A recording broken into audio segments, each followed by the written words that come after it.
Professore Tuzzolino, oggi si presentano i nuovi corsi, il bilancio e anche la prospettiva di quello che sarà il Polo Universitario di Agrigento nel 2025.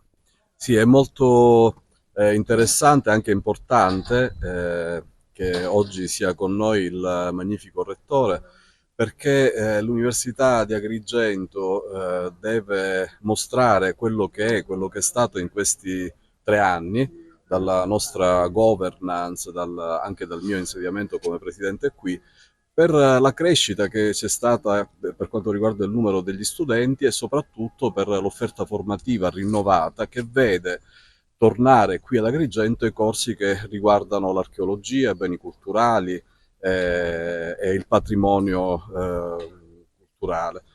E quindi secondo me è un momento importante in cui, al di là di qualche problema che la città dà purtroppo per quanto riguarda i servizi, per quanto riguarda le infrastrutture, ma questo non è un problema che nasce oggi, noi mostriamo che c'è una grande vitalità da parte nostra e c'è soprattutto un gradimento degli studenti per quanto riguarda la didattica. Sono molto contenti. Io ho trovato qui quasi 400 studenti e ne ho attualmente 1080, cioè più di 1000, 1100, compreso, non considerando anche quelli che non sono iscritti al primo anno. Quindi devo dire, mostriamo anche le cose belle, quello che questa università, diciamo, sta facendo per la città e per il territorio e che è un grande presidio. Non tutte le città siciliane possiedono l'università e dovremmo curare anche questa istituzione per quanto riguarda il valore che può avere all'interno della città e soprattutto in prospettiva di una crescita e di uno sviluppo. Agrigento Capitale della Cultura, noi ci siamo, abbiamo un nostro programma, diamo anche vitalità culturale alle attività che sono previste e anche questa è qualcosa che noi facciamo come dovere istituzionale, perché noi facciamo ricerca sul territorio. Presenteremo anche progetti su Agrigento 2050, cioè dare una prospettiva reale su quello che potrà essere la città a partire dalla sua storia, a partire dalla sua archeologia. Presidente, c'è un'importante novità che riguarda il mondo carcerario. Sì, una delle novità che oggi annunceremo è questa possibilità di dare ai detenuti di studiare all'università. L'Università di Agrigento offrirà anche questa opportunità che, ricordo, è un'opportunità data solo ai grandi atenei e alle grandi città. Quindi noi dimostriamo che anche in una città come Agrigento, non affatto periferica, ma centrale per quanto riguarda il suo ruolo culturale, diamo la possibilità ai detenuti di studiare all'università. Che fosse anche un solo laureato, io sarei la persona più felice del mondo.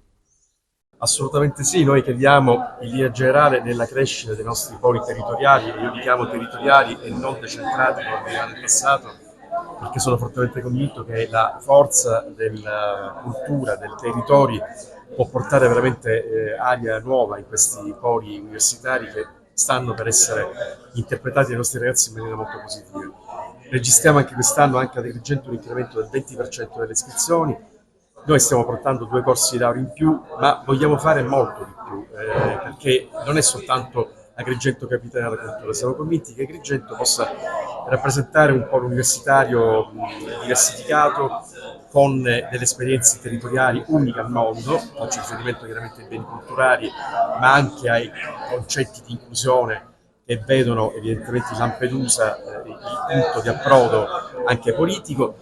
E quindi noi dobbiamo insistere chiedendo alle istituzioni aiuto, perché da solo l'università non ce la può fare, c'è un consorzio universitario che purtroppo ha da anni alcuni problemi e quindi la nostra politica adesso deve evidentemente rivolgere a una politica più esterna, quella regionale, che deve prendersi a cura le sorti dell'università con la logica di non fare espatriare i nostri figli ma tenerli a casa.